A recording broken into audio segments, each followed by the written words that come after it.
Okay, so I'm going to share an overview of my story, which is essentially a battle for women's rights and for free speech. I don't like to belabor my story, and I frankly wish there wasn't a reason to share it, but much to my chagrin, and no matter what I do, it just seems to keep getting bigger, and it keeps getting longer, and it's become somewhat of a never-ending nightmare. So while I've more recently been working as a columnist at the National Post and some other publications, I have, as you've heard, been a registered nurse for more than a decade.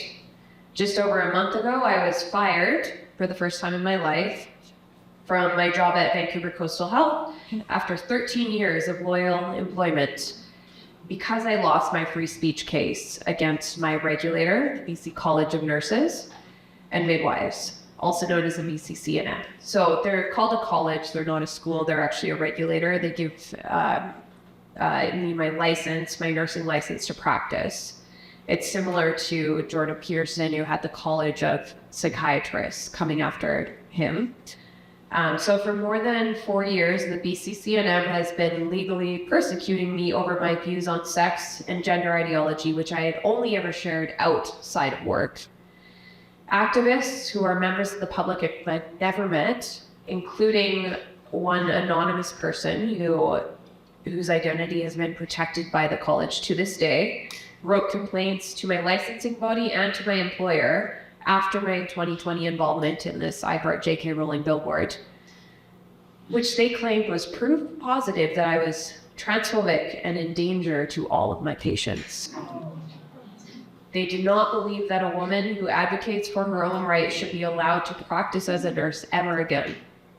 Rather than dismissing such ludicrous complaints, I was instead investigated. Every tweet, every article I've written, every podcast I appeared on, it was all poured over in an attempt to find some proof that I was a dangerous person who was unfit to be a nurse. Hundreds of pages of my own speech were then presented to me and my legal team at the Justice Center for Constitutional Freedoms as evidence of my alleged transphobia. At one point, I was also publicly accused of having spread medical misinformation. But the BCCNM later dropped this charge out of nowhere, and they refused to issue any retraction or an apology, despite demanding one with the assistance of my lawyers. To date, I have been subject to 22 days, I think it's 22 days, it might be one or more, give or take, of disciplinary hearings spread out over several years. And then I waited another year for my verdict to come down. This March, I was erroneously found guilty of unprofessional conduct for having allegedly made discriminatory and derogatory comments about transgender persons. I have yet to be sentenced for this wrongdoing, and with the assistance of my lawyer, Lisa Bildy, and with the ongoing funding from the Justice Center for Constitutional Freedoms, who I absolutely cannot say enough good things about this organization. They're incredible. They do so much work for Canada, not just for me. We've appealed the ruling of the Supreme Court of BC. It looks as though my sentencing hearing will proceed. So in the coming months, I may have a better idea of what the BCCNM wishes to do to punish me for exercising my right to free speech. It's unclear right now. And so just to be clear to everyone, I have never had a patient complaint. I've never had a complaint about how I did my job or how I treated any single person. Before I was hounded and attacked by trans rights activists, I never had any workplace issues at all.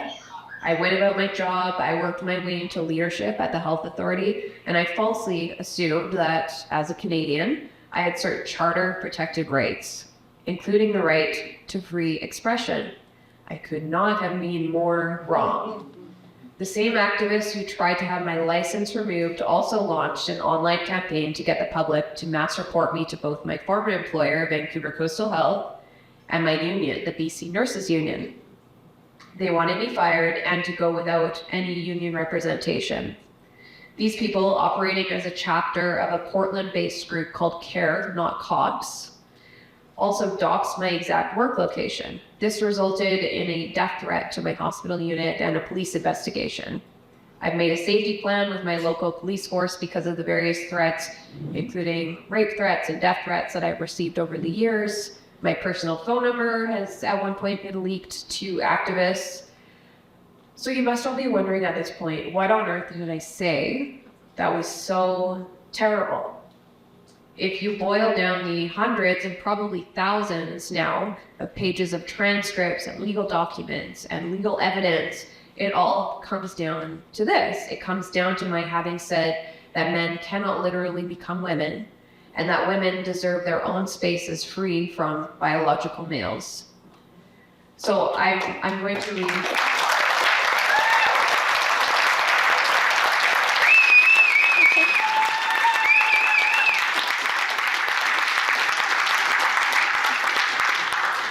Thank you so much. I'm going to read a few quotes, and these are actual quotes from my guilty verdict. The panel, so the panel being the jury, the panel understands that the statement that there are only two sexes, male and female, is an oversimplification that does not align with current medical or biological understanding. That's another. It is discriminatory and derogatory to suggest that transgender women should not be in the same spaces as cisgender women. And one more. The panel also considered it possible to respectfully advocate for sex-based cisgender rights without making statements that denigrate and discriminate against transgender persons.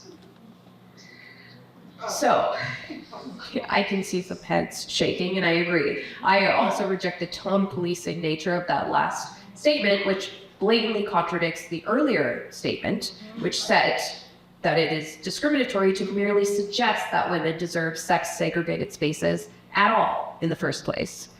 So what does this mean? It means that the panel, my jury, believes that to advocate for the protection of women's spaces, as is our charter-protected right in Canada, is wrong, it's improper, and it's discriminatory for any regulated professional to do so.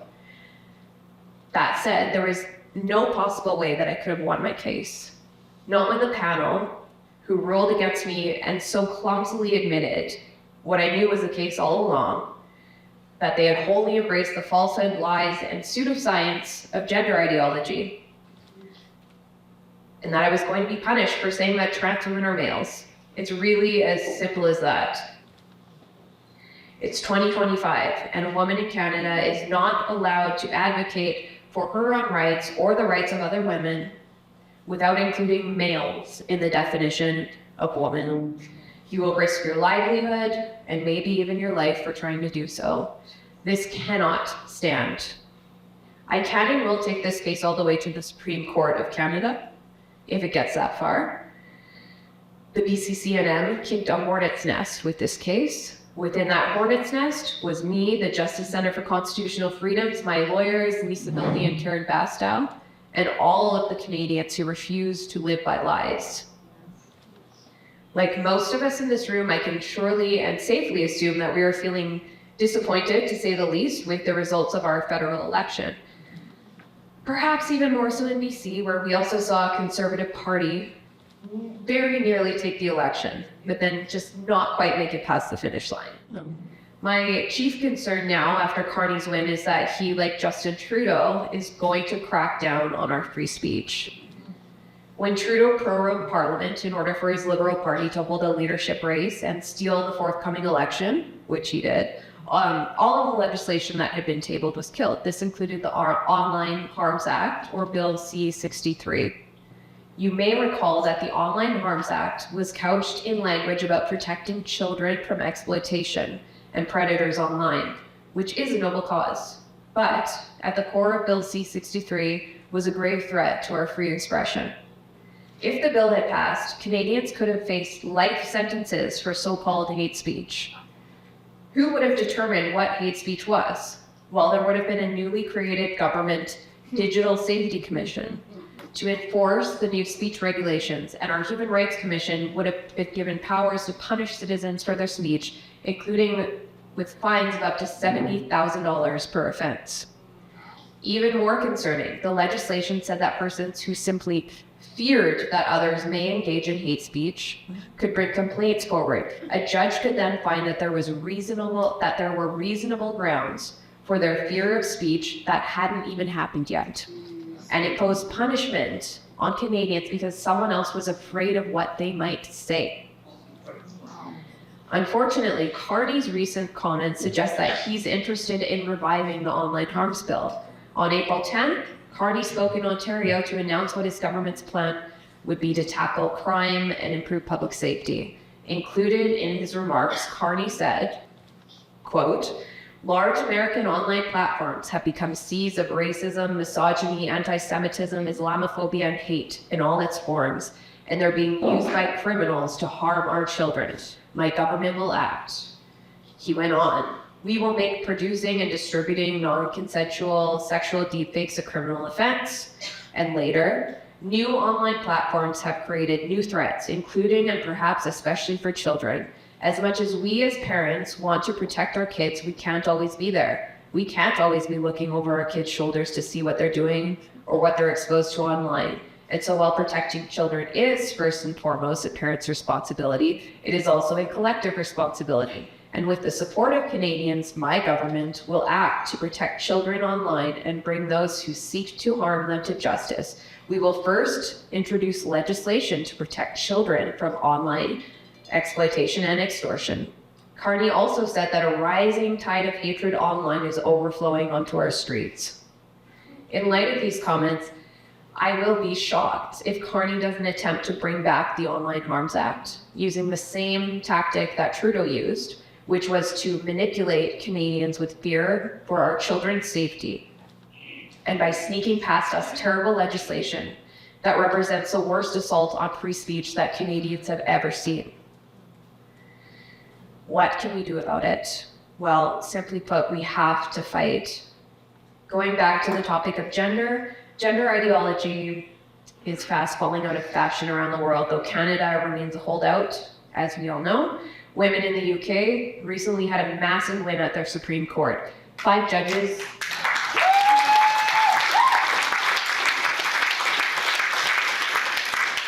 We'll top to that too. So 5 judges unanimously ruled that being a woman means you're part of a female biological category, a category that nobody can identify their way into.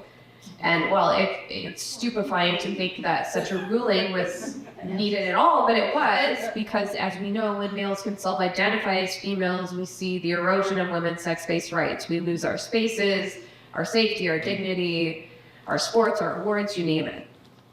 And so even with this major win, UK women are still fighting. For example, several police forces in the United Kingdom have yet to change their policies that enable trans-identified male police officers to strip search females, in defiance of the Supreme Court ruling.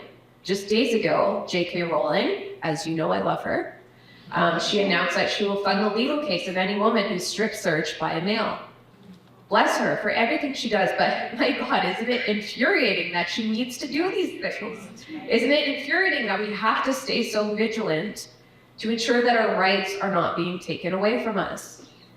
It really is. But it's always been this way, and it will be this way with our speech and with our sex-based rights under Carney. So we all need to start talking to our local MPs. No matter what their party is, insist on having a conversation with them. Tell them what issues are on your minds. And also don't forget how important your local government is. BC will be holding municipal elections in October of 2026. I'll admit that in years gone by, before I became a homeowner or felt like I was settled in a community, I didn't pay as much attention to who was running for my city council. I know a lot of us don't spend quite as much time on local politics, but we really need to start doing that. It's exhausting during our busy lives to have to worry so much about politics and culture. Lately, I've kind of been thinking about Canada as though it's an unreliable car or even a cancer patient. Canada is really not doing well. And therefore, we need to be expending our precious time and resources into making sure that it survives and that it keeps carrying us through this life. It kind of sucks, to be frank, but so it goes. I'd like to end by going back to the beginning, where I described how my story just keeps getting longer, even though I wish that it wouldn't. I field a lot of accusations that I've done all of this to myself intentionally, for cheap thrills perhaps, or because I'm a quote-unquote grifter who's making great money off of standing up for free speech and women's rights, which is hilarious, by the way, because were it actually profitable to stand up for women's rights or free speech, I don't think we would have an issue with either of those. Would me. But, so the truth is that I didn't ever plan to get involved in any of this. I've always been an extremely introverted and sometimes painfully shy person. Getting any sort of attention was horrifying to me. The truth is also that I had a stable career in healthcare leadership that paid me handsomely. I had very little to worry about. I also had several chances early along the way to shut up, to disappear, and to retreat to the comfort of my financially stable life, but I simply couldn't do that. I couldn't stand by and see what was happening to women every single day in Canada. There are female prisoners locked up with male rapists. There are gender non-conforming gay children being lied to and told they were born in the wrong bodies and require medical treatments to be themselves. There are men inside of women's rape and domestic violence shelters. Women have been sexually assaulted in their own rape shelters. Just stop for a moment and think about that. It is sick and wrong. And then to make things worse, if you dare to state in plain words what is happening right before your eyes, you can and quite likely will be punished by Canadian institutions. You can be threatened with death, rape, financial and reputational ruin just for insisting on exercising what should be your right to free expression. You will be dragged through years of surreal, insane, and expensive legal proceedings for your refusal to toe the line of an approved but deranged orthodoxy. I've lost a lot. I have to rebuild my career and my life from the ground up, and I would do it again without question. Because I don't want to live a life where I feel as though I've been a coward who watched evil things happen and watched our rights disappear in real time while I sat and did nothing. Yes.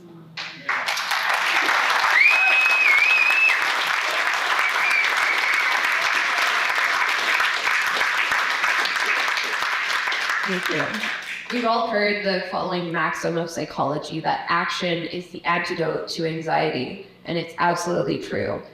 And when we live in a time where we see great wrongs happening all around us, it's normal to suffer anxiety about the state of the world. So, my fellow Canadians, do not throw your hands up in the air. It's never hopeless. We don't need the liberal lost decade to last another 4 years. Each of us has the power to affect change in our families, in our friend circles, our neighborhoods, our cities, and our provinces. I don't expect everybody here to pay a steep price, but I do expect that Canadians do something. Just do something if you want things to be better. So follow your conscience, follow your heart, and work every single day to make this country a place that is worth being from and worth staying in. We don't get to choose the time that we live in, but we do get to choose whether we merely live through this time or define it. I choose the latter, and I hope that all of you will join me.